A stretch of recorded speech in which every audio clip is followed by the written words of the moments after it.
கிட்டத்தட்ட 2 மில்லியன் பக்கங்கள் கொண்ட ஃபைல்ஸை தயாரிக்கிறாங்க அவரை கைது பண்றதுக்காக.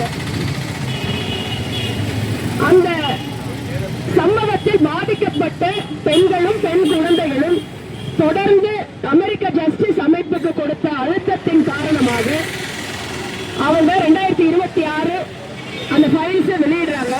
கிட்டத்தட்ட 30% ஃபைல்ஸ் வெளியிட்டு இருக்காங்க. அதுலயே கிட்டத்தட்ட ட்ரம்பினுடைய பெயர், மோடியினுடைய பெயர் உள்ளிட்ட முக்கியமான அராஜகவாதிகளுடைய பாசிசவாதிகளுடைய பெயர்கள் அதில் இடம்பெற்றிருக்கின்றன. அந்த எப்ஸ்டீன் ஃபைல்ஸில் இருக்கக்கூடிய புகைப்படங்களை பார்த்துவிட்டு பல பேருக்கு மன உளைச்சல் ஏற்பட்டிருக்கு. அத்தனை குழந்தைகளை பாலியல் ரீதியாக சித்திரவதை செய்தவன் 2019 ஆண்டு சிறைச்சாலையில் தூக்கிட்டு தற்கொலை செய்து கொண்டார் என்பது அந்த செய்திங்க. இந்த செய்தியை தொடர்ந்து ட்ரம்பினுடைய அரசிற்கு அமெரிக்கர்கள் சார்பாகவும் உலக நாடுகளின் சார்பாகவும் பெரிய எதிர்ப்பு எழுது. இந்த எதிர்ப்பை திசை திருப்புவதற்காகத்தான் இன்னைக்கு இதை 1 மாதத்திற்கு முன்னாடியே பலர் கணித்திருக்கிறார்கள்.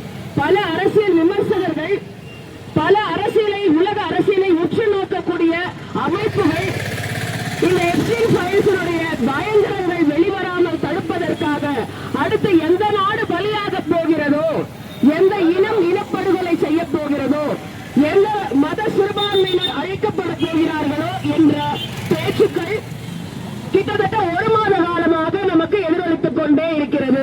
அதனுடைய வெளிப்பாடாக இன்று இஸ்ரேலும் அமெரிக்காவும் சேர்ந்து ஈரான் மீது இப்படிப்பட்ட மனித நேயமற்ற அராஜக ஒரு போரை ஏவிவிட்டிருக்கிறது.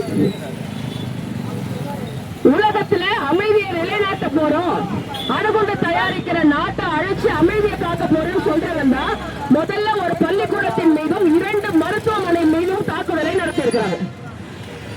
மருத்துவமனையிலையும் பள்ளிக்கூடத்திலேயும் தான் அணுகுண்டு தயாரிக்கிறாங்களா?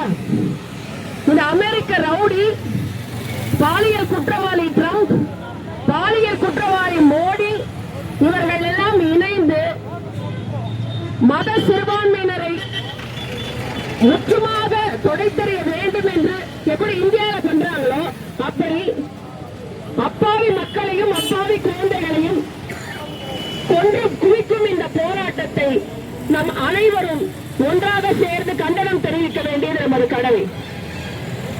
ஈழத்தில் எப்படி தமிழர்களை இனப்படுகொலை செய்தார்களோ, எப்படி ஆப்கான் போரில் ஆப்கானியர்களை அழித்து ஒழித்தார்களோ, இன்றைக்கு அதிபர் காமேனியை கொன்று எப்படி ஒரு இஸ்ரேலை தூண்டிவிட்டு இஸ்ரேலை போல் வளைகுடா நாடுகள், அமெரிக்காவை ஆதரிக்கக்கூடிய நாடுகள் மீது குண்டுமழை பொழிய ஆரம்பிச்சாங்க. கிட்டத்தட்ட வளைகுடா கல்ஃப் கண்ட்ரியில் இருக்கக்கூடிய 9 நாடுகள் அந்த தமிழர்கள் தான் மெஜாரிட்டி. சமீபத்தில் விடுதலை செய்திகளின் சார்பாக குவைத் நாட்டுக்கு போகும்போது அங்க சொன்னாங்க கிட்டத்தட்ட 30% தான் அரேபியர்கள் இருக்கிறாங்க, 70% மேல மற்ற நாட்டவர் தான் இருக்காங்க, அதுல 50% மேல தமிழர்கள் இருக்கிறாங்க, இந்தியர்கள் இருக்கிறாங்க. அப்படி வளைகுடா நாடுகள் முழுக்க நம் தாயகத்தை சேர்ந்த மக்கள் அங்க இருக்கிறார்கள்.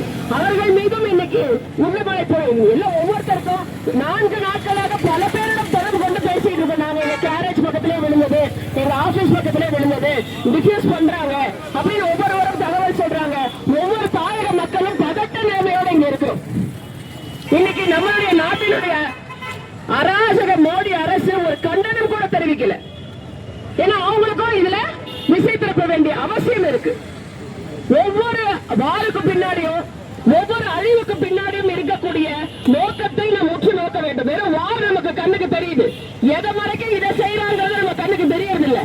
எதை மறைக்க இதை செய்யறாங்கிறத நம்ம உற்று நோக்க வேண்டிய, ஆய்வு செய்ய வேண்டிய, அரசியல் ரீதியாக அதை இனம் கண்டு கொள்ள வேண்டிய அவசியம் நமக்கு இருக்கிறது. தோழர்களே, இந்த அராஜக போக்கை, மனிதநேயமற்ற போக்கை யுனைடெட் நேஷன்ஸ் ஆஃப் ஆர்கனைசேஷனை எதிர்க்கக்கூடிய ஒரு விஷயத்தை அமெரிக்கா இன்னைக்கு கையில் எடுத்து செஞ்சுட்டு இருக்காங்க.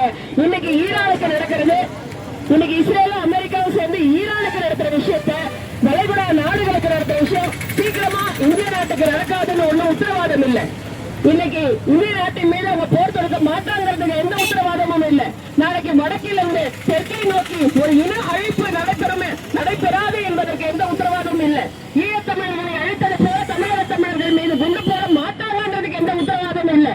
இன்னைக்கு பக்கத்து வீடு எரியுதே நம்ம பேசாம இருந்தா நாளைக்கு நம்ம வீடும் பத்திக்கிட்டு எரியும். அதற்கு முன்னால் நாம் நம்முடைய அரசியல் தெளிவை பெற்றுக் கொள்ள வேண்டியது, இதற்கு பின்னாடி இருக்கக்கூடிய அரசியலை முழுமையாக புரிந்து கொண்டு அதற்கு குரல் கொடுப்பது என்பது நமது அவசியம். தோழர்களே, இந்த கண்டன ஆர்ப்பாட்டத்திற்கு ஒத்துழைப்பு நல்கிய அனைத்து தோழர்களுக்கும் நன்றி.